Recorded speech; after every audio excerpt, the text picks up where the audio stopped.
gusto. Pues vamos a comenzar.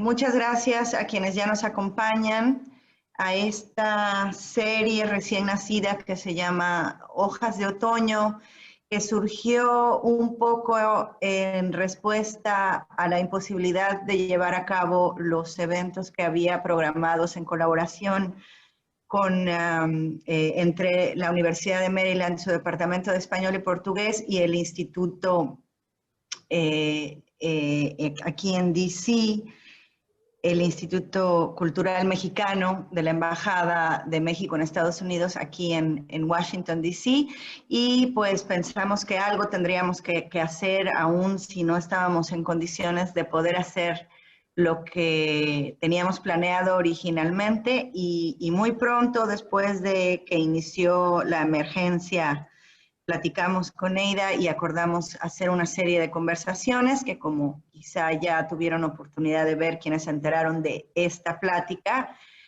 serán 4 charlas. Esta es la primera, con una invitada de lujo, a la que les presentaré en un momento más, y tendremos otra más, una mensual de aquí a diciembre, con escritores mexicanos de los que desde luego nos sentimos profundamente orgullosos. Eida. Y buenas tardes, yo soy Eida Benedís, la directora del Departamento de Español y Portugués en la Universidad de Maryland. Y estamos hoy aquí para iniciar esta serie de conversaciones a la distancia, nuestras hojas de otoño, que buscan disipar el extrañamiento forzado de estos tiempos. Es para nosotros un verdadero placer colaborar una vez más con el Instituto Mexicano de Cultura, que siempre tiende puentes a nuestra comunidad académica y nos hace sentir mucho más cercanos a México y a Latinoamérica. Es un gusto sobre todo darle la bienvenida a nuestra primera invitada, Sandra Lorenzano, a esta plática con nuestros colegas y estudiantes. Gracias, Sandra, por estar aquí, y adelante, Ix. Gracias, Eida. Pues si me permiten, voy a hacer una presentación de la vida profesional de Sandra, y ya nos contará ella de otros aspectos en los que yo no me atrevería a pronunciarme en este momento. Sandra Lorenzano es una narradora, poeta, ensayista, nacida en Buenos Aires y que se exilió en México en la década de los 70, de ahí que ella se considere, y así lo diga a los 4 vientos, una narradora, poeta y ensayista argenmex, y nunca no hubiéramos podido recibirla con los brazos más abiertos. Estamos muy orgullosos de la parte mex y muy contentos de que se mezcle con su parte argen. Entonces, es doctora en letras por la Universidad Nacional Autónoma de México y fue durante 10 años miembro del Sistema Nacional de Investigadores y posteriormente miembro del Sistema Nacional de Creadores de Arte. Ha sido subdirectora de vinculación del Centro Cultural Universitario Tlatelolco, donde tuve el gusto de ser su compañera de trabajo y pude trabajar de cerca con ella y ver cómo su historia impregna todo lo que hace, cosa que además es muy feliz y venturosa para todos los que están cerca de su trabajo.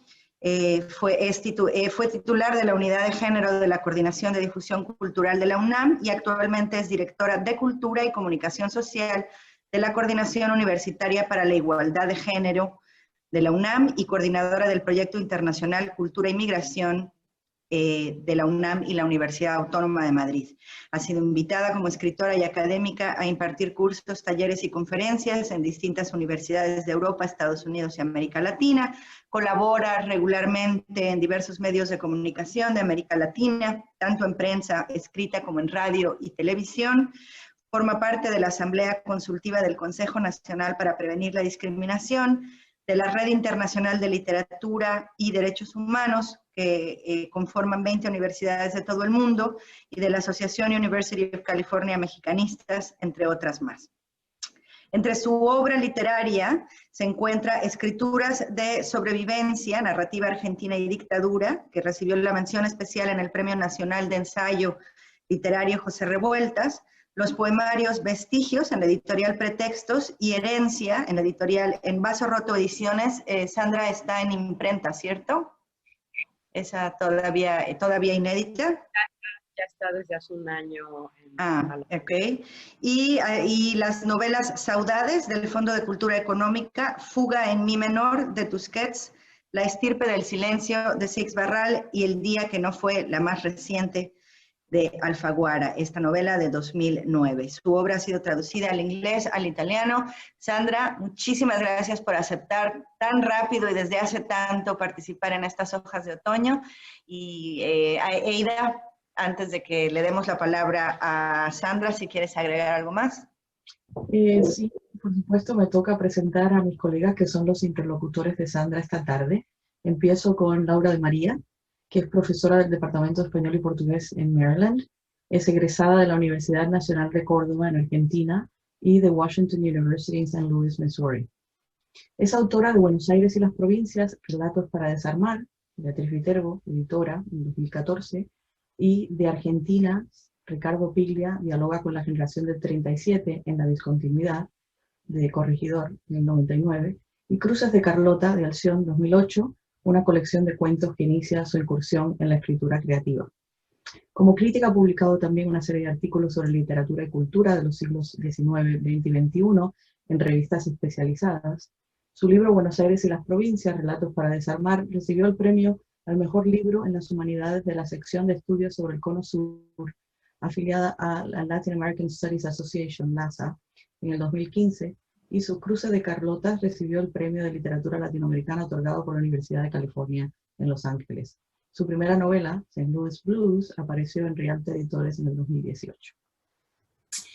Segundo interlocutor, Saúl Sosnowski, nació y se crió en Buenos Aires, y como ven ustedes, nosotros en Maryland tenemos la parte argen muy desarrollada hoy. Profesor de Literatura y Cultura Latinoamericana de la Universidad de Maryland, dirigió el Departamento de Español y Portugués durante 2 décadas y hasta el 2008 el Centro de Estudios Latinoamericanos, que también fundó en 1989. Desde el 2000 hasta el 2011 fue vicerrector de Asuntos Internacionales. Es autor de Julio Cortázar, Una búsqueda mítica, de Borges y la Cábala, La búsqueda del verbo, traducido al portugués al alemán y recientemente reeditado por Modesto Rimba, y La orilla eminente, escritores judíos argentinos. Con Leonardo Senkman publicó Fascismo y nazismo en las letras argentinas, su cartografía de las letras hispanoamericanas, Tejidos de la memoria, Edubim 2015, reúne varios ensayos previamente publicados en revistas académicas y obtuvo el premio honorífico Ezequiel Martínez Estrada en el 2018, otorgado por Casa de las Américas en Cuba. En el 2017, Oxford University Press publicó Exile, Diaspora and Return, Changing Cultural Landscapes in Argentina, Chile, and Paraguay and Uruguay, que escribió junto a Luis Roniger, Leonardo Senkman y Mario Schneider. Ha sido editor o coeditor de 17 libros, varios sobre la represión de la cultura bajo las últimas dictaduras en el Cono Sur y el papel de la cultura en el fortalecimiento de las instituciones democráticas. Con la artista plástica Mirta Kupfermink produjo Borges y la Cábala, Senderos del Verbo, libro de bibliofilia publicado en el 2006, que fue motivo de exposiciones en el Centro Cultural Recoleta en Argentina, en Estados Unidos y en Brasil. Sosnowski es el fundador y director de la revista de literatura Hispamérica, que el primer número fue en 1972 y ahora mismo está en su año número 49 de publicación consecutiva. Y no queremos revelar aquí la edad de Saúl. Por último, presento a nuestra moderadora del chat, que es nuestra Daniela Bulansky, también argentina, ¿no?, de Buenos Aires, y licenciada en Ciencias Políticas por la Universidad de Buenos Aires. Actualmente es candidata al doctorado en el Departamento de Español y Portugués, y donde también se desempeña como instructora de Lengua, Literatura y Cultura. Su investigación trabaja la representación de las villas miserias en Buenos Aires en la literatura. En la última parte del intercambio, todos aquí presentes que nos acompañan hoy tendrán la oportunidad de hacer preguntas y comentarios a través del chat, y Daniela se encargará de hacérselos llegar a Sandra. Les aviso que esta sesión se va a grabar y se va a compartir la semana próxima en las redes sociales del instituto y también de nuestro departamento. Así que sin más, vamos a dar la palabra a Sandra. Adelante. Muchas gracias, Eida, muchas gracias, Isnik. Pues yo quiero empezar agradeciendo, que es algo que que me gusta, que creo que corresponde y que siempre sale del corazón, ¿no? Quiero agradecer esta invitación, quiero agradecerle a Isnik, a quien yo llamo Nick o Nika, tienen que saberlo, si lo digo es de cariño, que está a cargo del Instituto Cultural Mexicano de la Embajada de México en Estados Unidos, y por supuesto a la embajadora Marta Bárcena. También a EIDA y al Departamento de Español y Portugués de la Universidad de Maryland, y al querido Saúl Sosnovsky, a quien me une muchos años también de haberlo leído y después de haber podido charlar. Y bueno, es un maestro para muchas y muchos de nosotros. Laura de María, pues también un gusto, no nos conocíamos en persona, ahora nos conocemos por pantalla, que ya es un avance, pero nos hemos leído y me encanta tenerte cerca en la posibilidad de este diálogo, así como a Daniela y a Janel, que nos está apoyando, y por ahí había alguien más, a todos los que nos apoyan, y pues muchas gracias a todas y a todos ustedes por acompañarnos y por tener interés y curiosidad en esta charla. Y ahora que hablaba del Instituto Cultural de México y EIX hablaba de la parte Argenmex, yo quiero decir que quizás no haya nada más importante en mi vida personal, después de mi hija sería, pero de la cual mi hija es una consecuencia, que esta llegada a México en el año 1976, que cambió mi vida y cambió la vida de mis seres queridos para siempre. Por una parte, cambió la vida de quienes se quedaron en el país y quienes no sobrevivieron a la dictadura, que fueron víctimas de la dictadura, muertos, desaparecidos, exilio interno. Pero yo siempre digo que a mí el lado plañidero del exilio no me va, y no me va prácticamente desde que llegué a México, porque México me descubrió, yo tenía 16 años cuando llegué, y me descubrió un territorio de libertad que yo no conocía hasta ese momento. Si bien la dictadura argentina comenzó el 24 de marzo de 1976 y nosotros llegamos, mi padre había llegado una semana antes, pero llegamos mi madre, mis 3 hermanos y yo, el 9 de julio, día patrio de 1976, al aeropuerto Benito Juárez de la Ciudad de México. Si bien eso es así, el autoritarismo y la violencia en la Argentina tienen una vida anterior muy fuerte, muy potente. Siempre digo que uno de mis primeros recuerdos es el golpe de Estado de 1966 del general Juan Carlos Onganía y de la vecina diciéndole a mi madre, Graciela, Graciela, no mandes a los chicos a la escuela que hay golpe de Estado. En el 68 mi padre estuvo preso por pensar de manera diferente al régimen, así que llevamos, y por supuesto tengo gente muy querida desaparecida y aún desaparecida. Cuando voy a Buenos Aires voy al Parque de la Memoria y siempre pongo la mano en varias plaquitas y es el lugar donde tenemos para pensar en mucha de nuestra gente querida. Pero decía que frente a esto, México me reveló un territorio de libertad, la posibilidad de ser una adolescente pues, que trataba de ser lo más parecida posible a los otros adolescentes. No quería ser la rara, no quería ser la distinta, no quería ser la argentina, cosa difícil también cuando uno llega, pero quería ser como todos los adolescentes.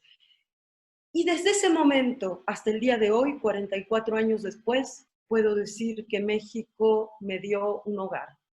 Y a lo mejor por la historia de la que vengo, de la que ya voy a hablar, que tiene mucho que ver con mi escritura y por eso empiezo con esto, quizás por esa historia es que me quedé en México, con esa sensación de si este país me dio un hogar, yo aquí quiero quedarme.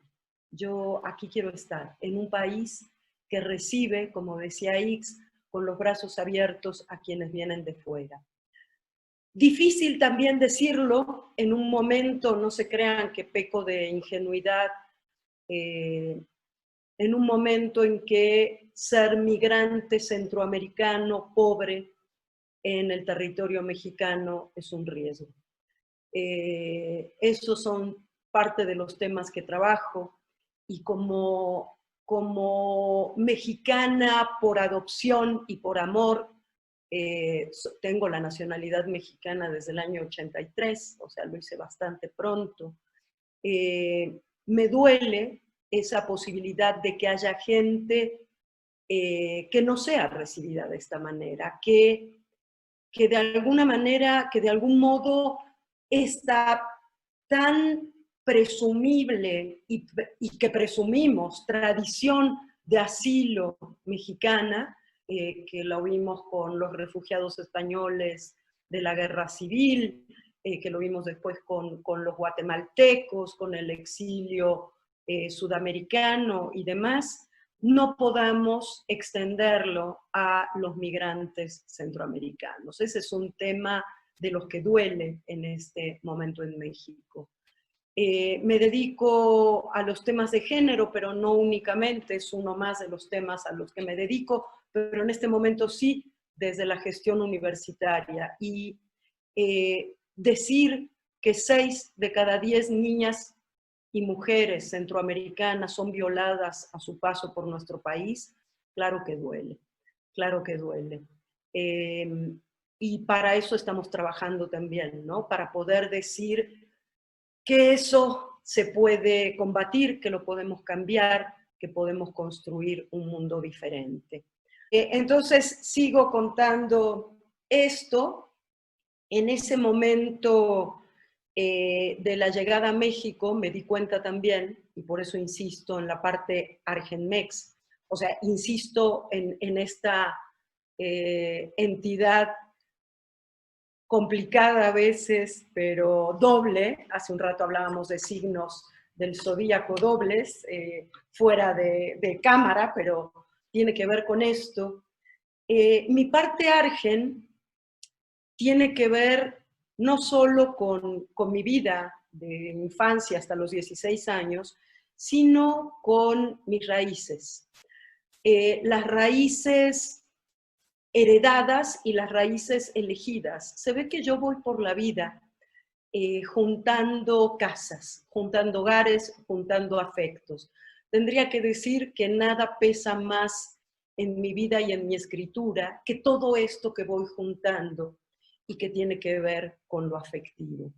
Por una parte, las raíces de los abuelos, de los bisabuelos, la parte lorenzano que venían de Italia, del sur de Italia los Lorenzano, del norte de Génova los Ferro, la otra parte italiana, morenos y rubios, altos y bajos, ya ven lo que cayó en la mezcla genética de este lado, pobres todos, quien no sufre de pobreza o de algún tipo de violencia, salvo pocas excepciones, no se va de su casa, se queda en su casa, se queda donde están sus muertos y sus vivos, ¿no? Entonces ellos dejaron su tierra, pero también la dejaron los abuelos rusos, judíos rusos, y unos venían de Minsk y los otros de Odessa, también unos eran altos, blancos y de ojos claros, y los otros eran bajitos, morenos, semitas y de ojos oscuros. Y de esta mezcla, Shifrin Paley, los apellidos de mi madre, vengo yo. ¿Cuáles son las raíces que elegí, que tienen que ver también con la Argentina? Esas me las regaló un regreso a la Argentina. Un regreso a la Argentina cuando estaba a punto de nacer mi hija, que tiene ya 33 años, y que me invitaron a trabajar en el noroeste argentino, en Tilcara. En ese momento tenía 2.500 habitantes nada más, en la quebrada de Humahuaca. Y ahí descubrí lo que ya era mi pasión mexicana, los pueblos originarios y esa raíz latinoamericana que me ha hecho sentir siempre que soy esta mezcla de raíces, esta mezcla de historias, esta mezcla de memorias, y que me siento a lo largo y ancho de toda América Latina en mi casa. Siento que ahí están mis historias, ahí está mi pasado, tanto el pasado genético que sé, y de eso hablo en la última novela, que tengo grabado en los huesos, los golpes que escuchaba mi abuela de 8 meses, en los pogroms, cuando entraban los cosacos golpeando, pegando y matando. Estoy segura de que los tengo en el cuerpo.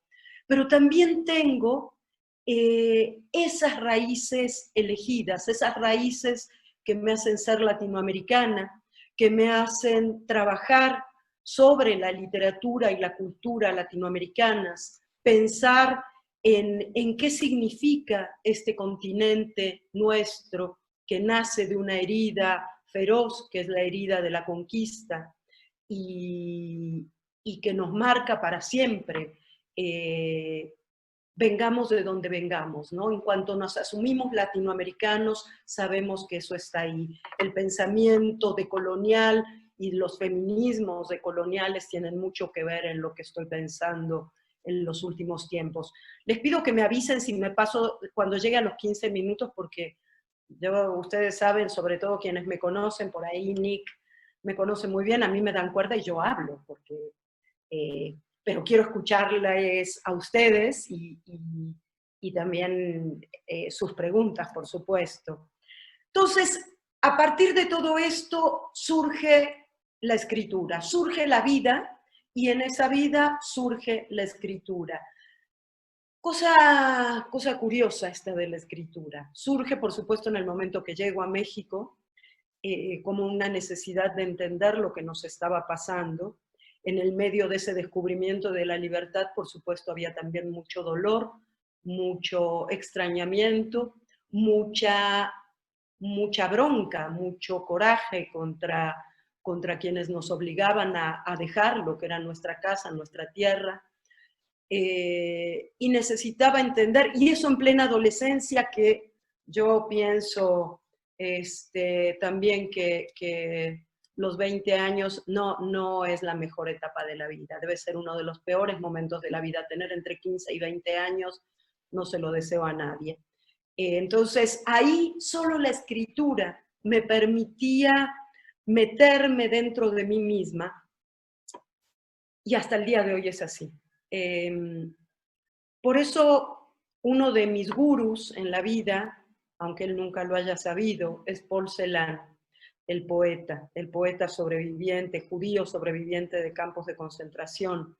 Y él dijo en su maravilloso discurso al recibir el premio en la ciudad de Bremen, dijo,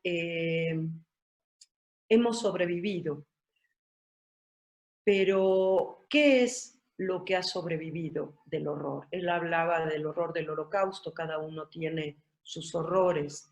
Él decía, aunque la lengua haya sobrevivido, aunque hayamos sobrevivido con la lengua no ha vuelto a ser la misma.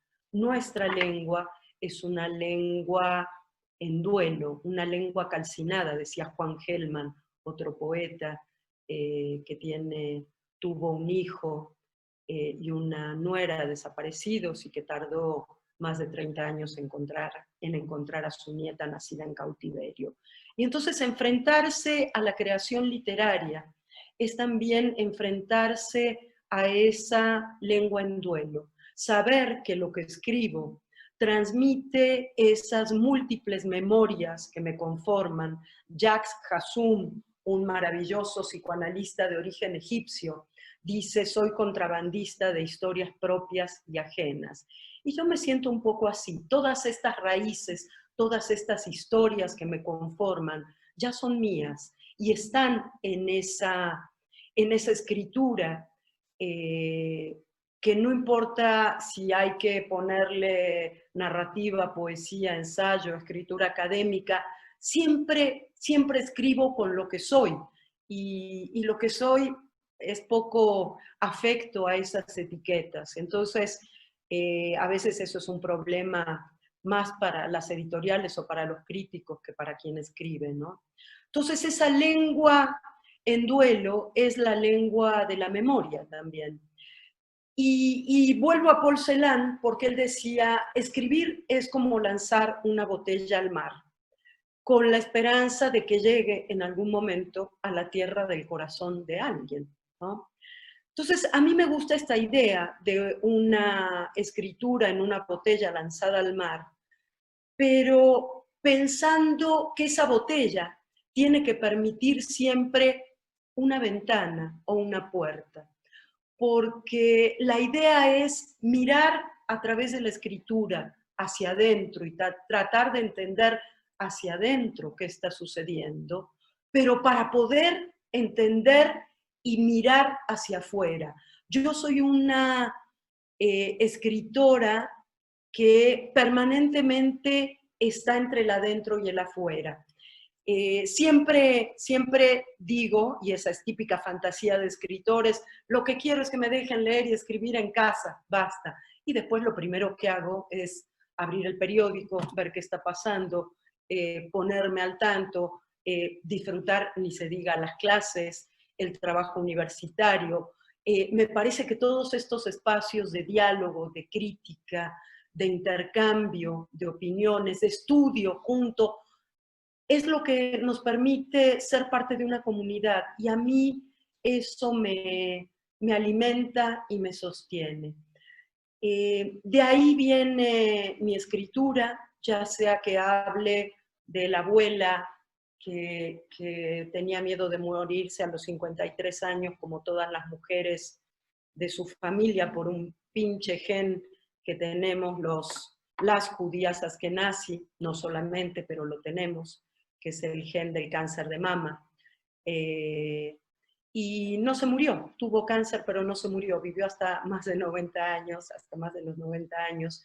Y cuando se dio cuenta el día siguiente de su cumpleaños de 53, que no se había muerto, salió y compró telas, pinceles y pinturas, y pintó la parte más colorida de la vida, increíblemente, durante los siguientes 40 años. También vengo de esa herencia, de una herencia de mujeres fuertes. En México usan mucho el concepto de guerreras. A mí no me gusta mucho, me gusta más la idea de que las mujeres tejiendo redes construimos paz.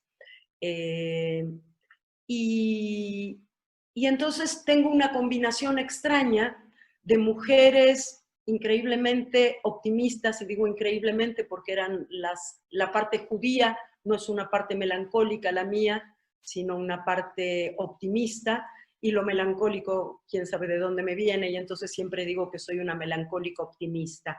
Entiéndanlo como puedan. No está muy claro, pero les juro que es así. Bueno, y ese es un poco mi mundo, un mundo a la vez hacia adentro, muy de escritura, de lectura y de estar conmigo misma, y al mismo tiempo un mundo muy de compromiso político y de lucha por los derechos humanos y de estar en esa escena. Quiere decir que mi esquizofrenia no tiene que ver solo con lo argenmex, como ven, me atraviesa en prácticamente todo lo que hago, y si quieren, hasta aquí lo dejo, y le damos la palabra también a Laura, a Saúl y a Daniela, que tengo muchas ganas de escucharlos.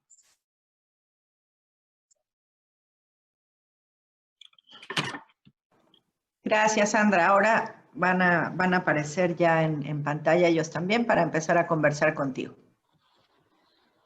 Ok. Me falta mi compañero de ruta. Ahí está. Laura, empezamos. Empiezo yo. Ok. Bueno, en realidad esto es un gusto poder iniciar esta conversación, y de alguna forma siento que todas las preguntas que tenía me las has sacado, Sandra, en tu presentación. Pero sí me gustaría volver a esta zona de contacto que estás armando entre Argentina y México en esta constelación de sentidos y construcciones de herencias elegidas y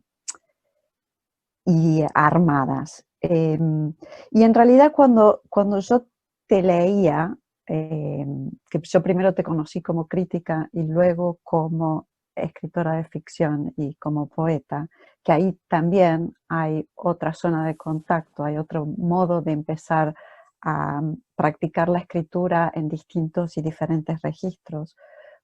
Cuando yo te leía desde la zona de contacto, se me ocurrió que había que empezar a pensar la posibilidad de definir tu exilio como un asilo y tu asilo como un exilio.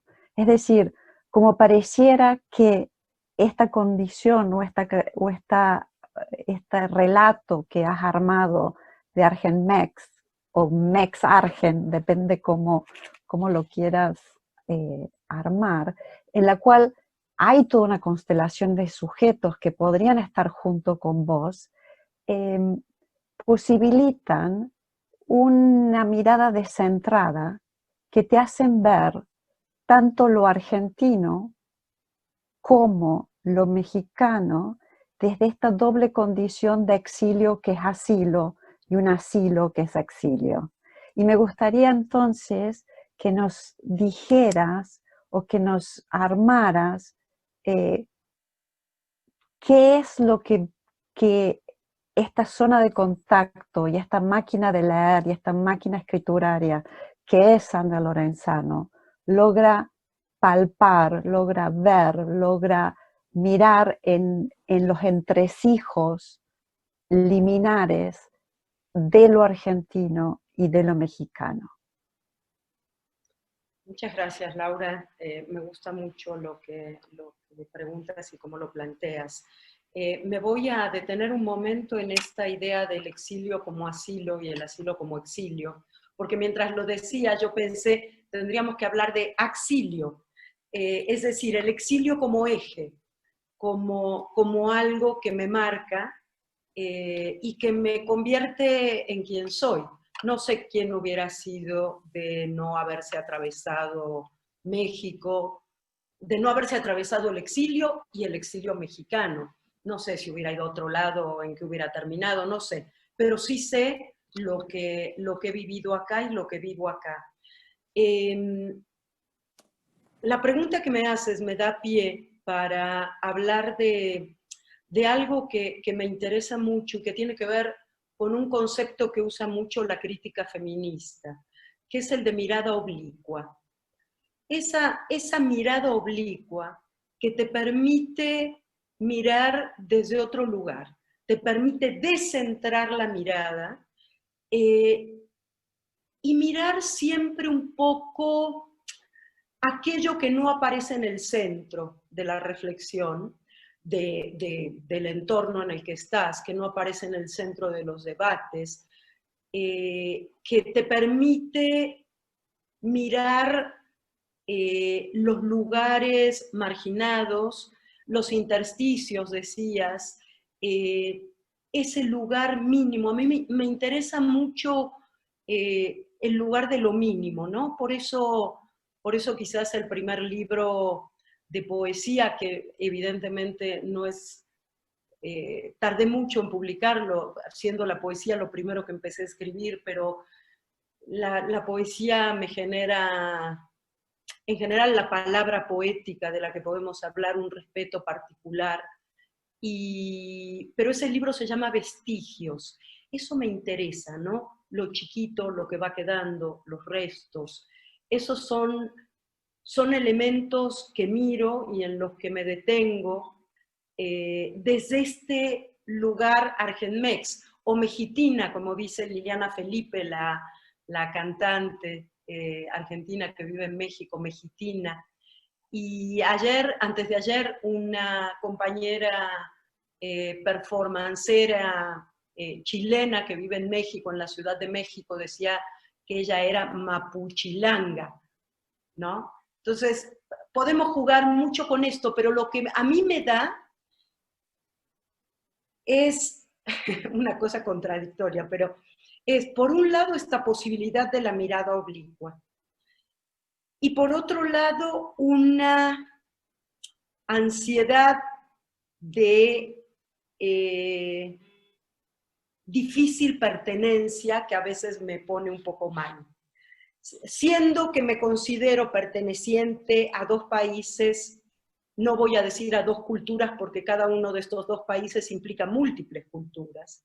Entonces, soy parte de muchas cosas, o muchas cosas son parte de mí. Al mismo tiempo, siento que el único territorio donde estoy tranquila sería, no sé cuál sería la palabra, no sé, es la escritura.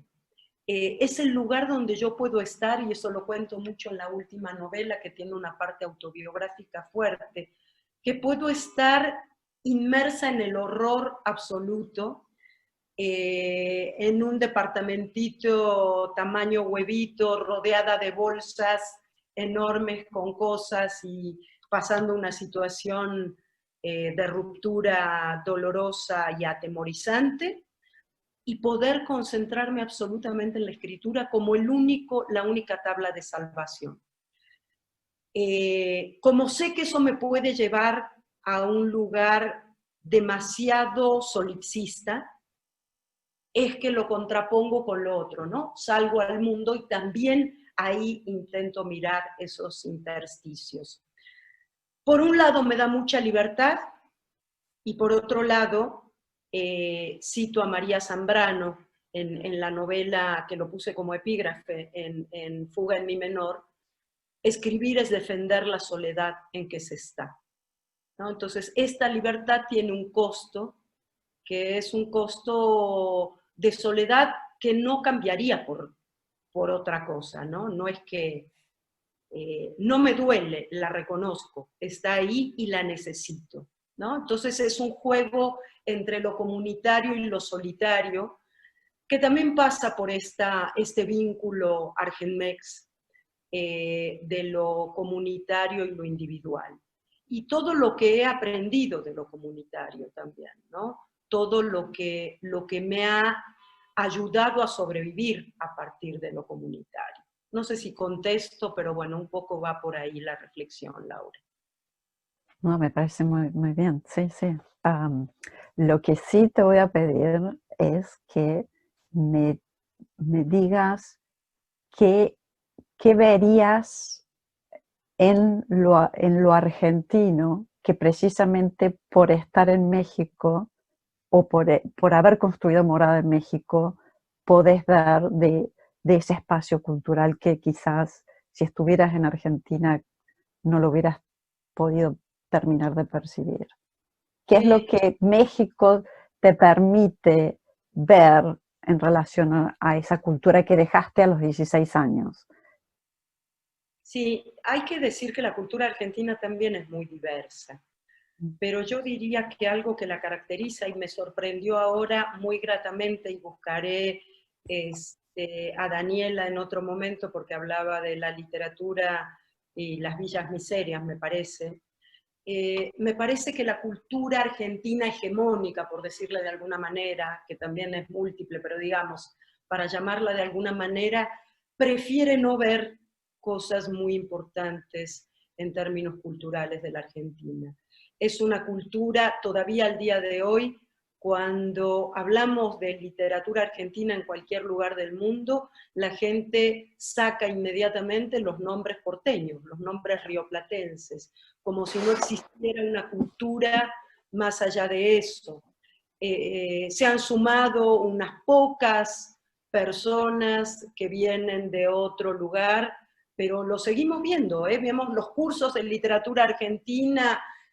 No voy a nombrar a nuestros grandes escritores porque tampoco es contra esos grandes escritores, pero olvidamos que el país es mucho más grande que eso. Y yo lo viví mucho en la experiencia que tuve en Tilcara, que me permitió encontrar México en la Argentina. Es decir, encontrar esa América Latina mestiza y orgullosa de su mestizaje. Y escuchar después en Buenos Aires decir que se habían llegado los bolivianos. Cuando pregunté, perdónenme, pero no ha pasado tanto tiempo, Saúl es testigo, cuando íbamos a hacer una mesa juntos en Laza Cono Sur, yo dije, quiero trabajar la migración de los países limítrofes, de la migración pobre a la Argentina. ¿Qué se ha escrito sobre eso en literatura? Y entonces los comentarios que recibí fueron del tipo, hay alguien que trabaja las villas miseria. Yo no estoy preguntando las villas miseria, estoy preguntando, creo que eso empieza a cambiar, que finalmente, ¿se acuerdan que había un programa de televisión que se llamaba El País que no miramos? Creo que como cultura empezamos a ver a esos sectores marginados, empezamos a mirar a las mujeres, pero no nos olvidemos que cuando hablamos de género tenemos que hablar de interseccionalidad, es decir, mujeres, sí, pero peor tratadas y peor ocultas en la cultura hegemónica, si hablamos de mujeres pobres o de mujeres indígenas o de mujeres afrodescendientes, etcétera, etcétera, etcétera, o de mujeres migrantes. Seguimos hablando de nuestros abuelos y bisabuelos que llegaron de Europa como si no hubiera abuelos y bisabuelos que no llegaron de Europa, que venían de otros lados. Y eso se está empezando a ver porque esos sectores marginados, marginados del poder, digamos, pues están empezando y ya han empezado a reclamar su lugar en la historia y en la cultura. Pero quizás eso es lo que yo vería como más doloroso en la cultura argentina. Esa especie de mito fundacional de la patria blanca y europea, que es un mito que no pasaría nada que fuera un mito, simplemente que ese mito se ha ocupado de oprimir y silenciar a grandes sectores de la población. Eso es lo que pienso. Muchas gracias. Saúl. Voy a retomar algo de lo que mencionó Laura. Para empezar, debo decirte que me alegra mucho volver a verte. La última vez que nos vimos, y no en rectángulo, fue en Venecia, para hablar sobre lo que se llamaba las nuevas violencias, que ahí tuvimos diferentes opiniones sobre lo que significaba esa manera de adjetivar la violencia, pero que estás retomando ahora. Una preguntita que va un poco a quemarropa. Toda tu literatura surgió en México. Como insististe un par de veces, tenías 16 años cuando llegaste. Y todo lo demás, todo lo que has escrito, surge en México. ¿Hasta qué punto sos realmente argen, más allá de lo biográfico? Sí, buena pregunta. En realidad, en términos legales soy argen porque la nacionalidad argentina es irrenunciable. En esa estamos de acuerdo porque yo también lo sigo siendo y porteño para siempre. Sí. Y porque me conforman no solo las experiencias y la vida que viví a partir de los 16 años, que además a partir de los 16 años también mi vida estuvo muy ligada a la Argentina, porque era la lucha contra la dictadura, las noticias de la Argentina, pero además me marcan y me han marcado y no dejarán de marcarme 16 años de vida previa a México y una historia familiar. Esa historia familiar de la que hablé al comienzo, con un sentido curioso, ¿no? Cómo nuestros abuelos, esos los que sí vinieron en los barcos de Europa, huyendo, como decía, de la pobreza o de la violencia, buscaron inmediatamente tener hijos argentinos, ¿no? La cultura argentina tiene esa parte de homogeneización en aquel momento. Muchos perdieron la lengua,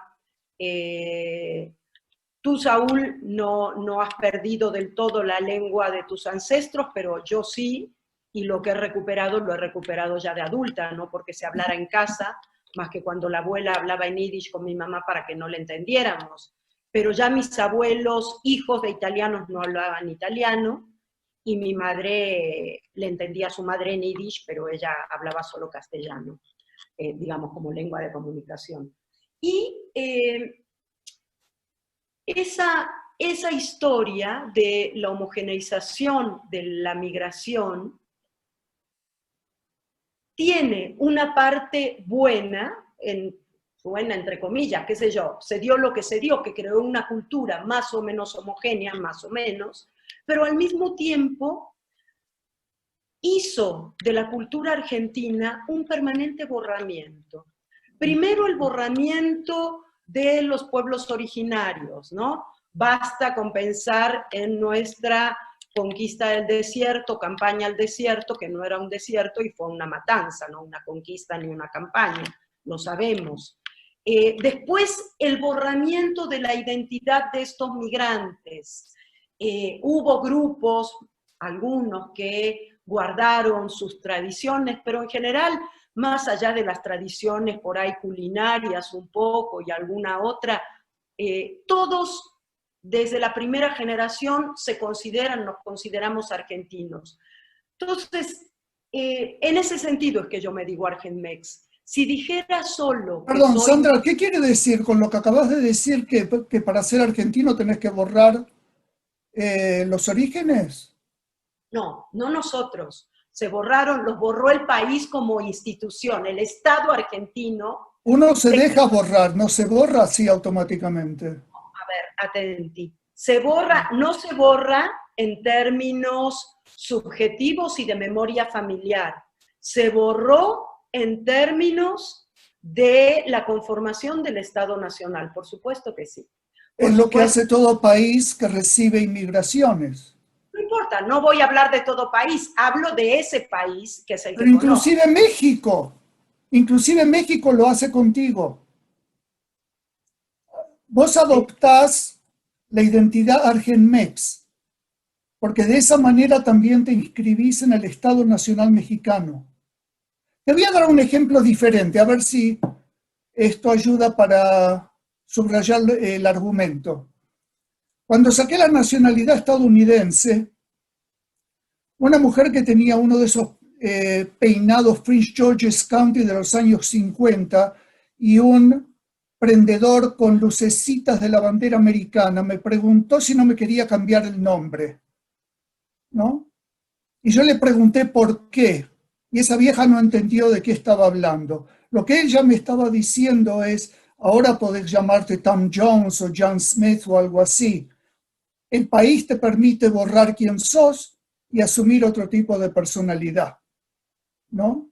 Hubo gente que lo hizo en cualquier país y hubo otros que no lo hicieron.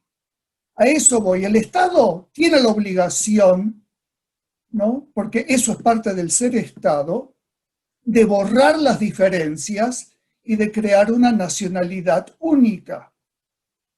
Pero son los miembros de esos estados los que no tienen la obligación de someterse a eso. Creo que es más complejo que eso en términos... Dale, sigamos. Me parece más complejo, en el sentido... Muchos apellidos se cambiaron porque se cambiaron. Porque sí, a veces te lo cambiaban porque te malentendían. Y te lo preguntaron, ¿eh? La mitad de mi familia se llama Laurenzano, los otros nos llamamos Lorenzano porque se equivocó un señor. Sin duda. No importa eso. No, a lo que voy es, evidentemente la memoria queda, a ver, porque las memorias no son lo mismo ni tienen el mismo poder. Es decir, la memoria individual subjetiva, familiar, queda, pero también hay estados que se pueden constituir de manera multicultural. La Argentina no es un estado multicultural, ha homogeneizado, ¿no? Esa es una gran discusión en los países latinoamericanos. ¿Por qué México? A ver, ¿por qué Perú y Paraguay tienen alguna lengua indígena como lenguas oficiales y México no la tiene. Ese es un gran tema para México, ¿no? Sin duda, estoy de acuerdo ahí. Entonces hay distintas maneras de constituir un Estado nacional. No sé cómo serían las otras, pero hay estados multiculturales. Algunos han fallado como estados multiculturales, ¿no? Ahí tenemos la guerra en la ex Yugoslavia, o sea que tampoco es recomendable. O lo que está pasando en España con la reivindicación de las nacionalidades. Pero sí me parece que en el imaginario que transmite o que transmitía la educación pública argentina, la educación en la que nos educamos todos nosotros, porque era la que había y era la mejor, y sigue siendo en gran medida eso, la universidad pública sin duda. El imaginario nacional que se transmitía no era un imaginario multicultural. La multiculturalidad llegaba hasta esos abuelos inmigrantes, pero los pueblos originarios nunca formaron parte de lo que se transmitió en la escuela que homogeneizó a la sociedad argentina.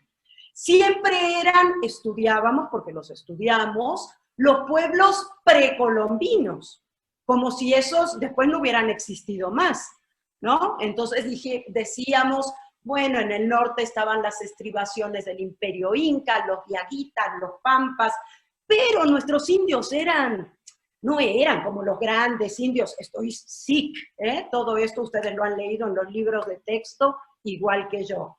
Nuestros indios no tenían una cultura, eran nómades, cazaban y recolectaban. Eso es lo que yo digo, eso es lo que yo siento que en la cultura argentina actual todavía es una marca de sí, silenciamiento parte de nuestras raíces, porque finalmente al declararnos todos argentinos, también tenemos que reconocer que esas son parte de nuestras raíces culturales, no solamente las que vienen en el nombre desde Europa. Y a eso es a lo que yo me refiero, ¿no? Un poco va por ahí. Y eso yo lo descubrí, y me engancho con lo que decía Laura, no es que lo descubrí, pero sí se me hizo muy patente después de estar en México, claro, donde la fuerza, a pesar de todo lo que quieran hacer con la educación homogeneizadora, la fuerza de la realidad arrasa, no podés no verla, ¿no? Y por ahí va un poco lo que yo quería decir, Saúl, no sé si más o menos, aún en desacuerdo, me doy a entender. Te das muy bien a entender. Quiero ir a otro tema, simplemente un llamadito de atención sobre algo de lo que estábamos hablando antes, sobre el control que ejercen las capitales, y que no es solamente el caso de Buenos Aires. Todos nuestros países en términos culturales son macrocefálicos. Todos tienen el control desde las capitales.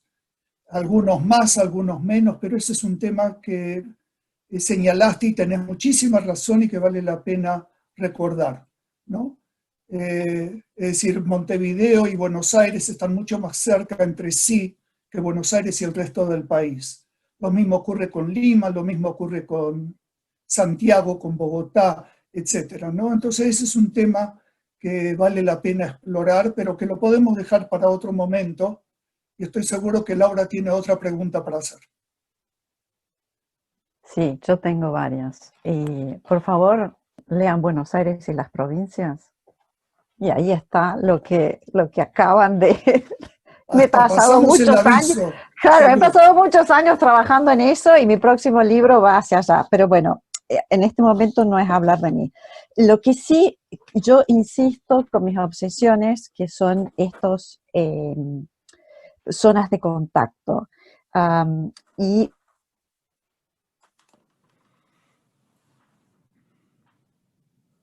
te perdí. En La estirpe del silencio es esta construcción de memoria y esta construcción recién hablabas de raíces heredadas y raíces elegidas. Tu primera colección de poemas se llama Vestigios y luego tenés otros que se llama Herencia. Entonces, lo que te propongo ahora, brevemente, es que nos traces una genealogía de tus textos culturales, tanto en el espacio de lo argentino como en el espacio de mexicano. ¿Cuáles son esa estirpe, digamos, o esas cadenas de lecturas en las cuales vos te metés, que elegís más allá de lo familiar? Sí, estamos hablando de lecturas, estamos hablando Sí, de literatura. sí. Es que eso trasciende también lo argenmex, ¿no? Por eso empecé citando a Paul Celan, qué sé yo, uno también tiene esas afinidades electivas. Tengo especial interés y especial empatía con eso, con los pensadores nacidos bajo el signo de Saturno, como decía Susan Sontag, ¿no? Benjamin, etc. Steiner mismo. O sea, ahí hay toda una parte de mi genealogía que me llega de muchas maneras, que digamos que durante toda la vida he leído, no he trabajado, que es otra cosa, pero he leído y me ha alimentado de lecturas que no tienen demasiada marca, o que no importa demasiado de qué geografía vengan, ¿no? Son lecturas que me han marcado y que me acompañan. Cuando escribí Saudades, mi interlocutor en ese momento era Fernando Pessoa con el libro del desasosiego. Cuando escribí Fuga en mi menor, el interlocutor era Pavese.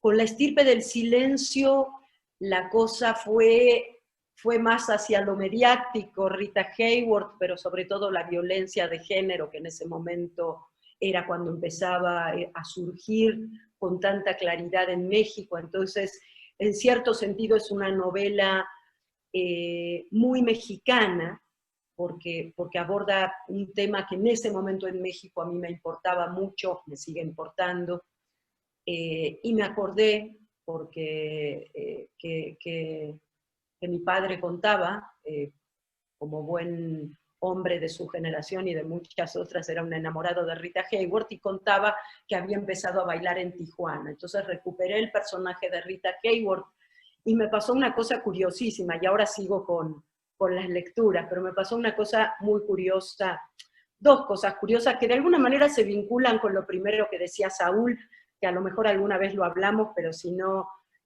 daba pie para esto. Yo escribí Saudades, que es una novela muy argenmex en el sentido de que aparece la Argentina como tema, aparece México como tema, y aparece una historia de amor, de exilio, etc. Y Portugal, Pessoa, el libro del desasosiego, y mi homenaje a Portugal, especialmente a Lisboa. Cuando empiezo a escribir Fuga en mi menor, digo, bueno, basta, yo no puedo ser una escritora mexicana, la escritora mexicana que habla siempre de la Argentina, no puede ser. Esta novela no voy a decir dónde sucede, además, vieron cuando se puso de moda eso de no hace falta situar geográficamente los textos, ¿no? Bueno, una playa, el músico empieza a caminar por la playa, está angustiado porque no puede crear, tiene un bloqueo que él siente en la garganta, etcétera, etcétera, etcétera. Un padre desaparecido, pero desaparecido en Italia, como partisano, etcétera. Y digo, aparece un personaje más, que es un luthier, un laudero, y en el momento que mi personaje, que se llama Leo, entra a ver al laudero, él, que es un viejo maravilloso, húngaro, absolutamente argentinizado, yo no lo sabía aún, lo recibe con una botella de vino, unas empanadas, y le dice, hola, pibe. Y dije, ¿qué lo parió? Perdón para quienes nos están escuchando, pero O sea, yo quería una novela mexicana y aparece este hombre y no pude cambiar ese hola pibe nunca. Paso a la siguiente, La estirpe del silencio. Una historia que no tiene nada que ver con la Argentina. Violencia de las mujeres en México y Rita Hayworth, San Diego, Chula Vista, Tijuana, etc. Aunque mucha de la bibliografía que usé para hablar de la trata de mujeres en ese momento, en los años, a principios, en la primera mitad del siglo XX, venía de la bibliografía sobre las B. Migdal, ¿no? Pero bueno, también leí muchas otras cosas, testimonios de mujeres víctimas de la trata, etcétera, etcétera. Me clavo en eso, leo lo poco que hay, pero sustancioso, sobre Rita Hayworth, y me entero de lo siguiente. Que cuando a Rita Hayworth, siendo muy joven, empieza a perder la memoria, 50 y pico de años tenía, aún no se diagnosticaba prácticamente el Alzheimer, no se conocía demasiado en términos médicos. Primero dicen que es porque es alcohólica. Bueno, total que un amigo de ella en Los Ángeles, California, le dice lo siguiente y sí, así lo cuenta tal cual Orson Welles cuando habla de Rita Hayworth. Este hombre le dijo: hay un solo lugar en el mundo donde el aire frío que viene del mar te puede ayudar con esa enfermedad que tú tienes. ¿Y dónde la mandó? Puerto Madryn, Patagonia, Argentina. Dije, no hay salida, una es Argenmex porque es Argenmex. Entonces, sigo con esas lecturas, que entonces se empezaron a diversificar. ¿Qué pasa en México en términos de lecturas? En el momento que yo llego a México, voy a parar a un colegio que fundaron los refugiados españoles. Por lo tanto, se combinó en mi cultura literaria tanto la literatura mexicana como la literatura española. Claro, después en la universidad nosotros estudiamos historia de la literatura partiendo de España, no de los pueblos originarios. Eso fue muy posterior. Todavía cuando yo estudié, teníamos 4 años de historia de la literatura española y solamente 2 años de historia de la literatura mexicana. Y no se enseñaba literatura latinoamericana hasta mucho más adelante. Era Fermín Estrella Gutiérrez en una época, ¿no? Exacto, exacto. Sí, sí. Exacto. Y para mí, como lo decía al principio, aprender de literatura mexicana y leer literatura mexicana junto con esta literatura española republicana, que era la misma que me leía mi madre o me cantaba mi madre. Siempre cuando yo cuento esto, la gente me pregunta, ¿pero tu mamá era española? No, mi mamá era y mi padre es todavía, lo que en esa época se llamaba un internacionalista. Entonces nosotros leímos todo eso y cantábamos el Bella Ciao o cantábamos el Ay Carmela. O sea, todo eso es parte de mi cultura, ¿no? Y en México descubrí América Latina. Esa es la verdad, y no soy yo la única que lo dice. Uno de los libros que yo más quiero sobre el exilio argentino en México es En estado de memoria, de Tununa Mercado, y Tununa lo dice tal cual, y eso que ella venía de Córdoba, no de Buenos Aires. Pero descubrimos América Latina. Entonces, mi pasión literaria en ese momento, aunque sigue desparramada por el mundo, y puedo decir lo último que estoy leyendo, que tiene que ver con eso, con el mundo, pero mi pasión es totalmente latinoamericana, no es ni argentina ni mexicana en términos literarios, ¿no? Me interesa mucho lo que se escribe en América Latina, me interesa mucho lo que está haciendo la gente joven en América Latina, lo que llegamos a enterarnos o a saber. Leo mucha literatura colombiana, peruana, chilena, y me interesa mucho lo que está pasando con los latinos, latinoamericanos, chicanos, mexicanos, mexicoamericanos, etcétera, en Estados Unidos. Creo que ahí también hay una movida muy fuerte que nuestro canon diagonal corpus latinoamericano y latinoamericanista, salvo quienes viven de aquel lado del Río Bravo, no lo considera, y también me parece importante considerarlo. Entonces, un poco esa es mi tradición. Qué sé yo, te puedo decir que la última novela que leí, y además escribí algo la semana pasada, es la de Ocean Vuong, sobre, no sé cómo no recuerdo cómo es la traducción, pero en la tierra somos, como dicen, magníficos, magníficamente bellos, o algo por el estilo, ¿no? Que es un chico vietnamita que llegó a los 7 años a Estados Unidos, por ejemplo. Entonces, son muy diversas y muy dispersas, Laura. En este momento tengo aquí a Olga Tokarczuk, que es lo que estoy leyendo, y releí para dar una clase En busca de Klingsor, que es una novela que me gusta muchísimo y que me entretiene muchísimo. Entonces, un poco va por ese lado. Trato de leer también mucha poesía, mucha, me acompaña mucho, y en este momento estoy leyendo un libro que les recomiendo. Bueno, hay 3 buenas noticias poéticas en las últimas semanas. Una es el Premio Nacional de Poesía en Chile a Chihuaylaf, el poeta mapuche, que me parece un poeta espectacular. El premio Reina Sofía Raúl Zurita, sí, que para muy mí bien. es el poeta latinoamericano en este momento, la verdad.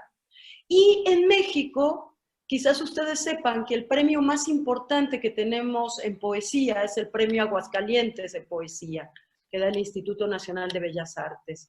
Y este año lo ganó una chica muy joven, se llama, ya me voy a acordar, espérenme, ahora les voy a decir, Elisa Díaz Castelo, y el libro es una belleza, una construcción poética en torno al concepto de vida.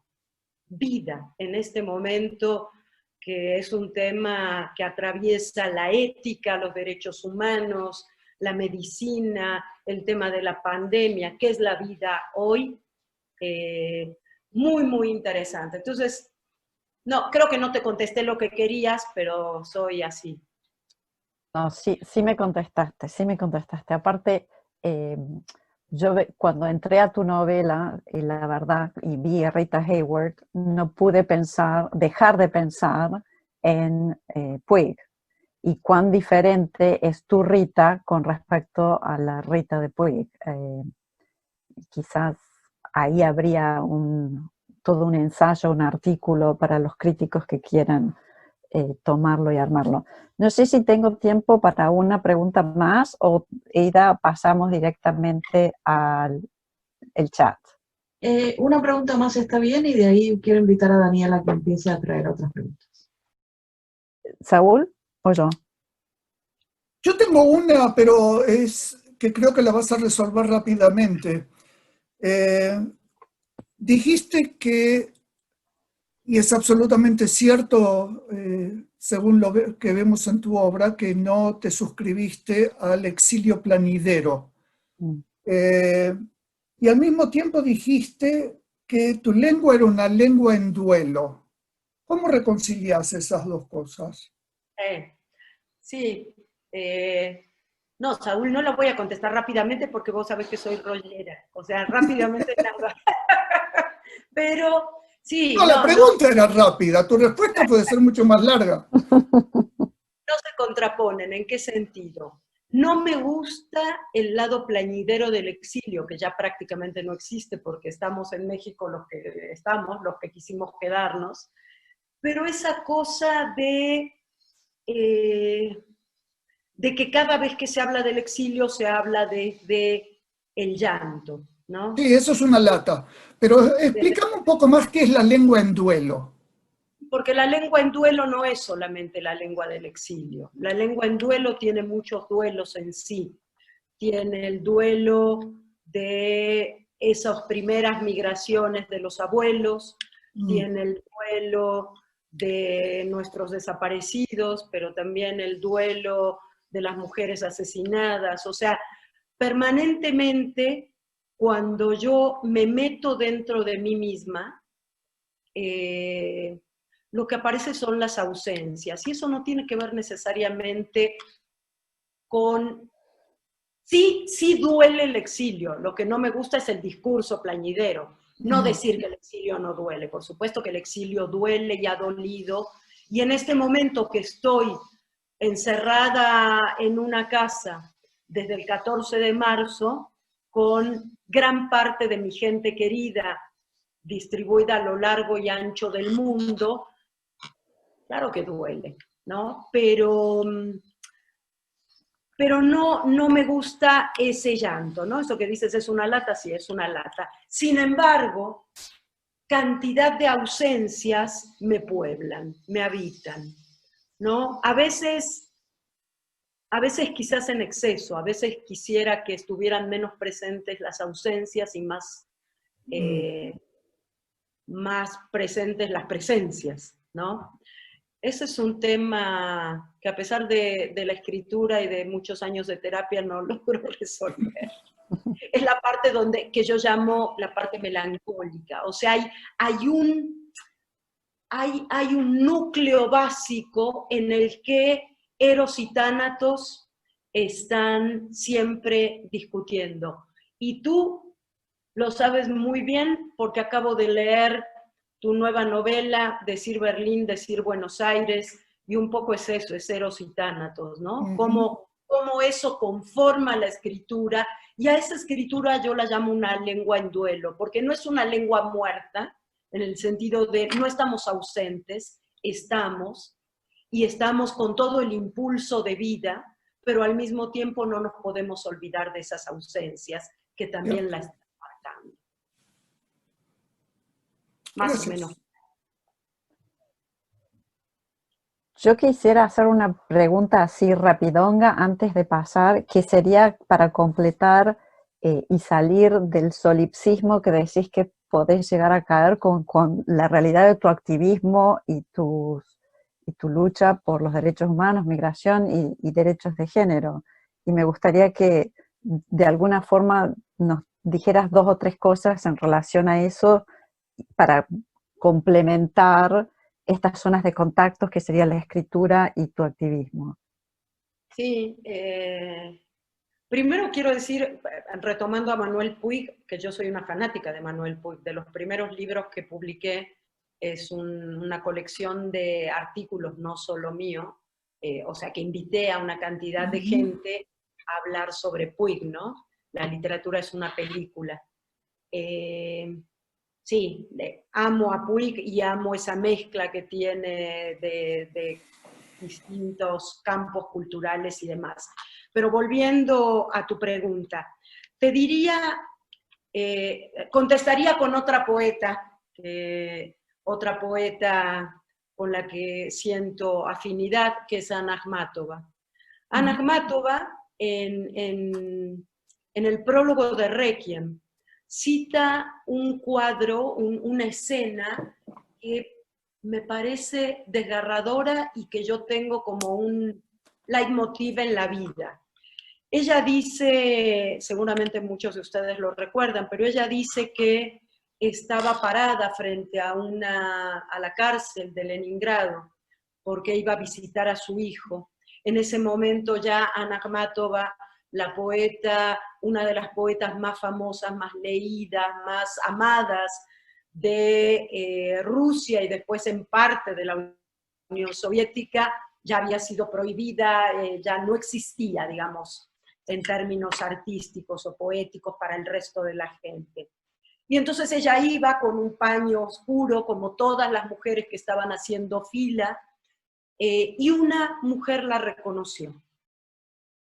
Y ella dice que se le acercó y le dijo muy bajito, ¿usted puede contar esto? Y esto era el horror, la violencia, la muerte, el hambre. Y ella medio se quedó helada con esa pregunta, ante esa pregunta, y dijo, puedo. Y entonces ella lo dice de manera muy bella, no lo voy a poder decir igual porque no me acuerdo textual la frase, pero dice algo así como una sonrisa se dibujó en su rostro. Y yo pienso que de alguna manera nuestras sociedades, cual sea en la que te ubiques, nos están preguntando, ¿ustedes pueden contar esto? Podemos contar el horror, la violencia, los feminicidios, las migraciones, el Mediterráneo vuelto un panteón, un cementerio, nuestras chicas reclamando justicia. Me encanta esa consigna que apareció en la Argentina con la marea verde que decía somos hijas de los pañuelos blancos y madres de los pañuelos verdes, ¿no? Y ahí es donde aparece mi activismo o mi compromiso y mi necesidad de hablar de esas cosas también y de hacerlas parte de mi vida y de mi literatura, ¿no?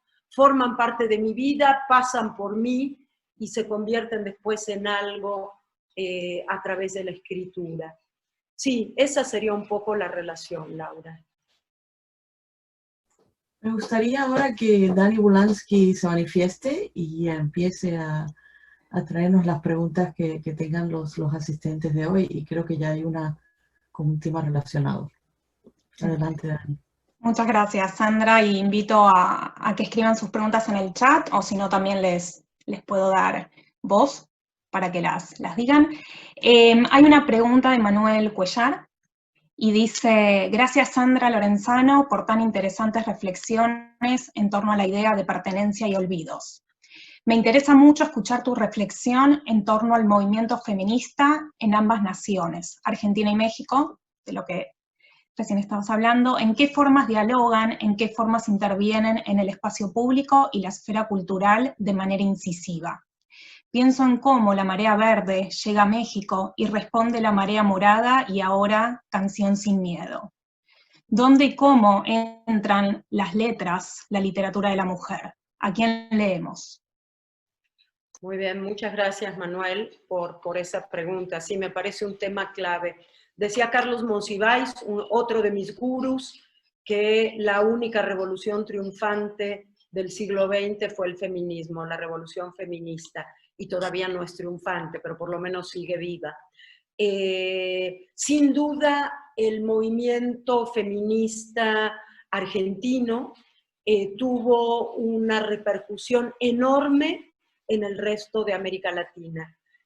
También los movimientos juveniles, no necesariamente feministas, pero con mucha presencia de mujeres y reclamos feministas de Chile. Y esa marea verde fue subiendo hacia el norte, hacia un país como es México, donde la violencia de género es moneda corriente, es parte de nuestra cotidianeidad, donde ya habíamos puesto el ojo, la palabra y la lucha en Ciudad Juárez con los feminicidios, que fue lo primero que se supo de modo más allá del país, donde sabemos que esa impunidad que ha caracterizado a la reproducción de los crímenes femeninos en nuestros países, porque si no hubiera impunidad y hubiera castigo a los responsables de manera clara, no sería tan fácil asesinar a una mujer por el simple hecho de ser mujer, ¿no? Que es la característica de los feminicidios, cómo se ha reproducido esa brutalidad y cada vez peor en lugares cada vez más céntricos y centrales del Estado mexicano, el Estado de México que rodea la Ciudad de México. Ecatepec es el municipio con mayor índice de violencia de género en nuestro país y está aquí pegadito a la Ciudad de México.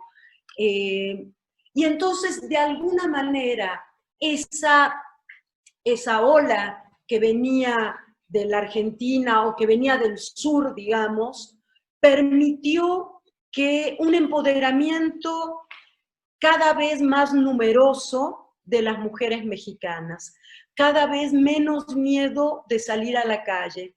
Y lo último que vivimos en este sentido lo muestra, y fue la marcha del 8 de marzo, con el Día Sin Nosotras del 9 de marzo. Yo diría que, si no fuera porque sabemos que es verdad y que es un tema médico, de salud, etcétera, etcétera, que tiene mucho que ver también con otro tema del que no hemos hablado, pero que cada vez me interesa más, que es la relación con la naturaleza, y ahí el tema feminismo, mujeres y demás tiene mucho que ver. Casi diríamos que la pandemia fue un invento del patriarcado para no vernos más en las calles, ¿no? Estoy haciendo una ironía, pero realmente la marcha del 8 de marzo en México, las marchas, porque hubo muchas en muchas ciudades, fueron muy impresionantes, por lo que tuvieron de una cosa muy difícil en México, que es un país muy desigual, muy injusto y muy estratificado en términos socioeconómicos. Y fue esa marcha o esas marchas fueron quizás la primera vez en que de manera transversal el reclamo atravesó a los grupos de mujeres. Entonces había mujeres que venían de los sectores muy marginados de la sociedad y mujeres sumamente acomodadas, y te diría que conservadoras incluso en términos políticos, pero que vieron que el reclamo por los derechos de las mujeres era una bandera que nos podía unir a todas. En ese sentido, se ha seguido avanzando, pero claro, hay grupos que van de manera mucho más veloz y cuyas estrategias políticas son complejas, complicadas y violentas. Entonces ahí tenemos que empezar a negociar.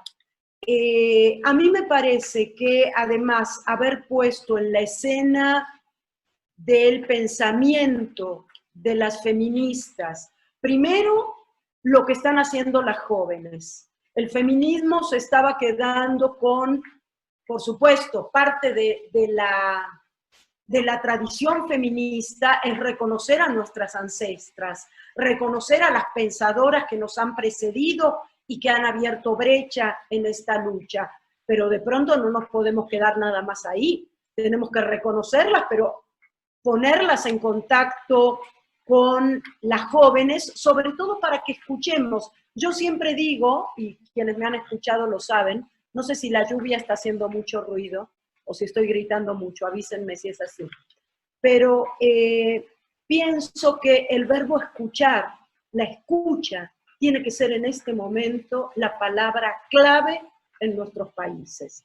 Y me interesa mucho que las feministas históricas escuchen los reclamos juveniles y vean por dónde está yendo la lucha. Por otra parte, me interesa mucho también, y aquí en términos de lecturas, me interesa mucho, lo decía hace un momento, lo que está haciendo el feminismo decolonial. Creo que ahí hay reflexiones que son muy necesarias y muy incluyentes, porque nuestro feminismo también tiene una parte de feminismo hegemónico, blanco, heterosexual, etcétera, etcétera. Entonces, ¿qué sucede con los sectores que están quedando fuera de eso? ¿Qué sucede con las feministas indígenas, las feministas afro? ¿Qué sucede con el movimiento LGBTIQ+, y como dice Rita Segato, cuantas más letras se le agreguen mejor, quiere decir que es más incluyente? Me opongo totalmente a un feminismo transfóbico, o sea, yo creo que no hemos luchado las mujeres durante tanto tiempo para que una vez que tenemos la posibilidad de abrir un poco el movimiento, decidimos que no, las mujeres que no nacieron como mujeres, que son mujeres trans, no pueden ser mujeres.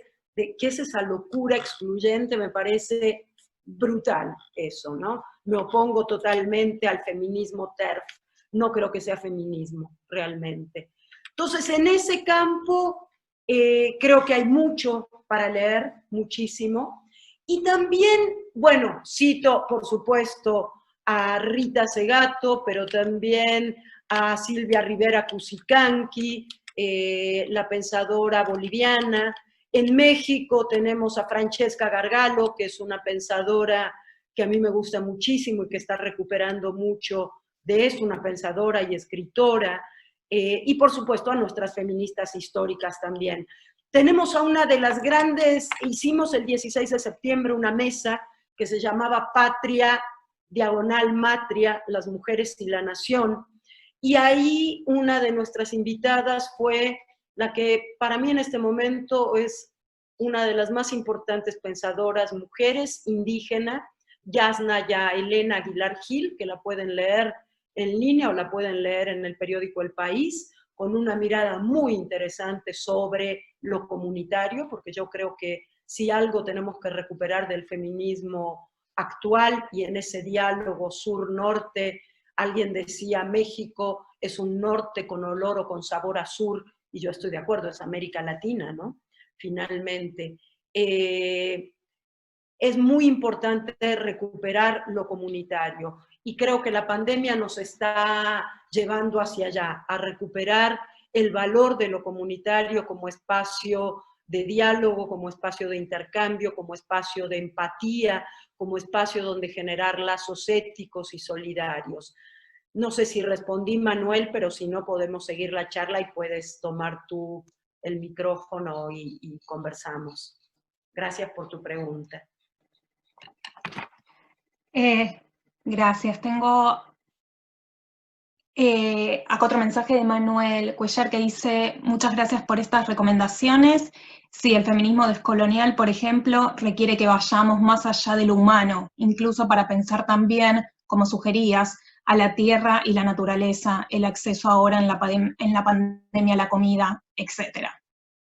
Totalmente, sí. Sí, un poco por ahí va lo que quería decir. Esta idea de volvamos a la naturaleza, cuidemos la naturaleza, porque sabemos que en gran medida lo que estamos viviendo tiene que ver con esta depredación sobre la naturaleza. Y no nos olvidemos la relación muy fuerte que hay entre los feminismos latinoamericanos y el extractivismo. No solo los feminismos, también los feminicidios, y no nos olvidemos eso, que los movimientos en contra del extractivismo son movimientos, muchos de ellos en América Latina, encabezados por mujeres. Pienso en el movimiento chileno por el agua, por ejemplo, y pienso en esta intelectual que les decía, Yasnaya, que es un nombre ruso, no indígena, no mije, ella es una intelectual mije, pero que vive en Ayutla, una comunidad mije de Oaxaca que no tiene agua desde hace 3 años porque prefirieron dárselo a quienes explotaban determinados cultivos vinculados además al crimen organizado, claro, ¿no? Que es otra de los elementos, de los actores muy terribles que tenemos que tener en cuenta en nuestro país, ¿no? En este país, México. Sí, estoy de acuerdo contigo, Manuel. Gracias. Yo tengo una pregunta, tal vez para provecho.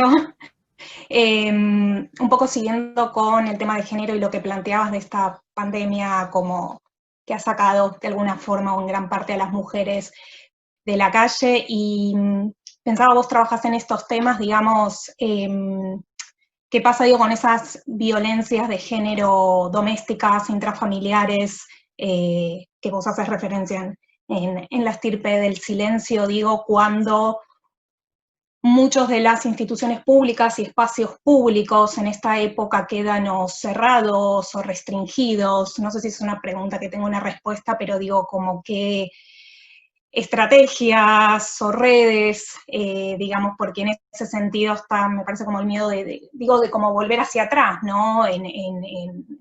Con ese tipo de violencias, digamos. Sí, es una pregunta muy pertinente porque se sabe, en México lo estamos viviendo y tenemos los datos y demás, que del aumento de la violencia intrafamiliar, la violencia doméstica en situación de pandemia.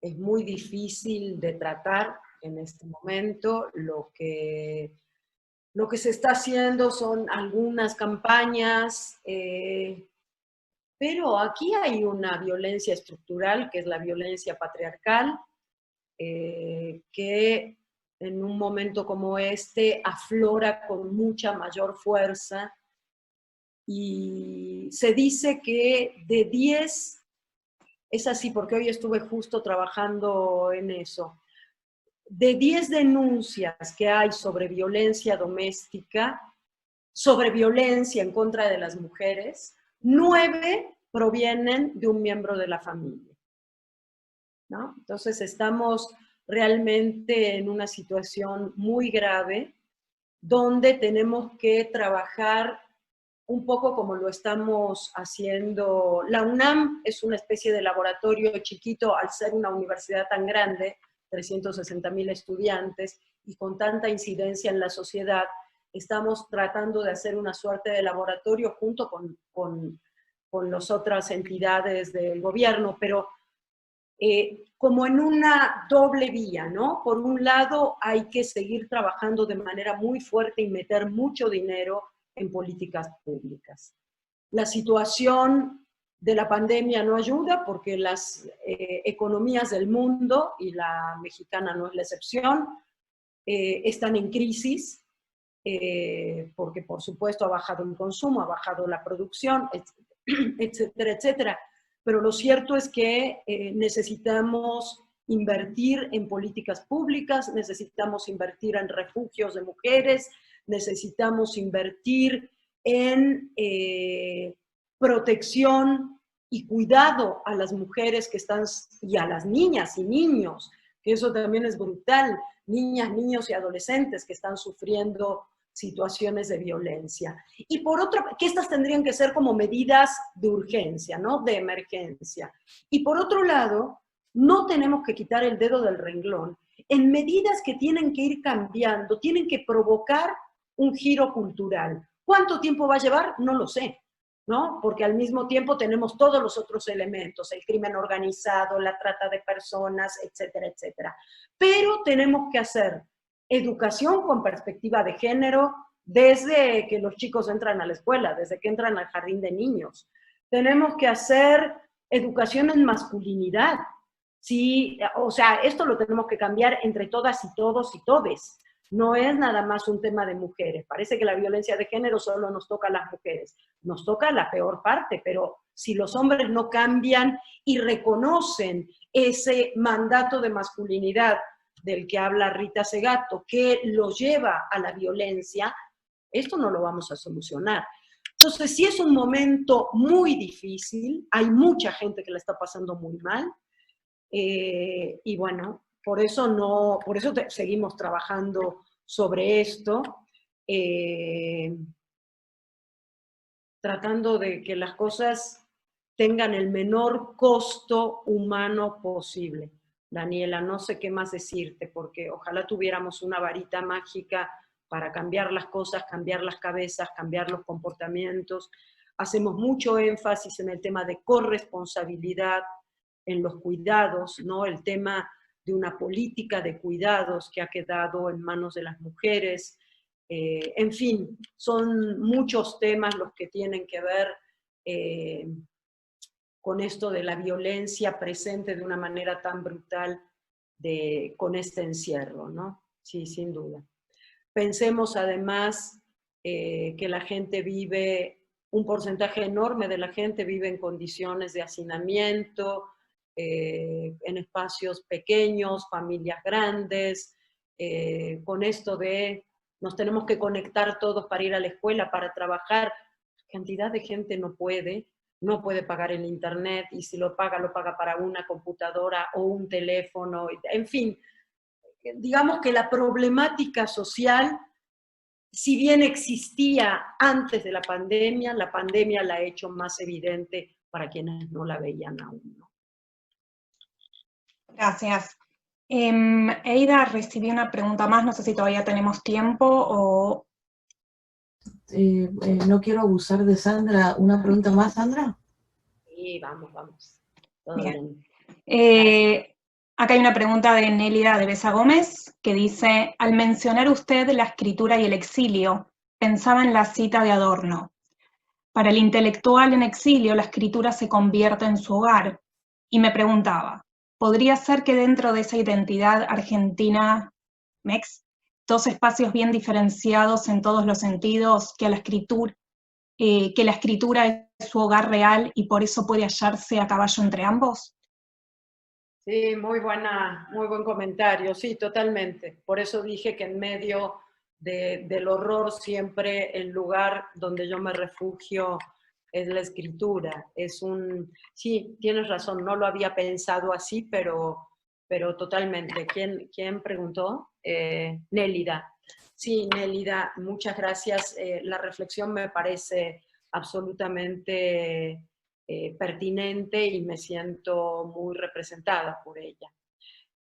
Por eso sí, aunque reivindico mucho lo de Argenmex, también es cierto que no soy muy fanática de las nacionalidades. Simplemente es que forman parte de mi historia, ¿no? Pero no es que salga con la bandera, aunque sí salgo con las dos banderas normalmente, menos cuando pasan cosas, menos con lo que tiene que ver con el fútbol, ahí no,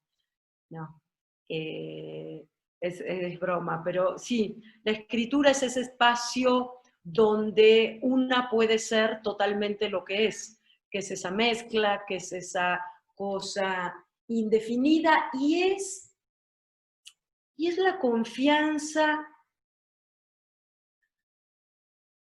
en la palabra literaria.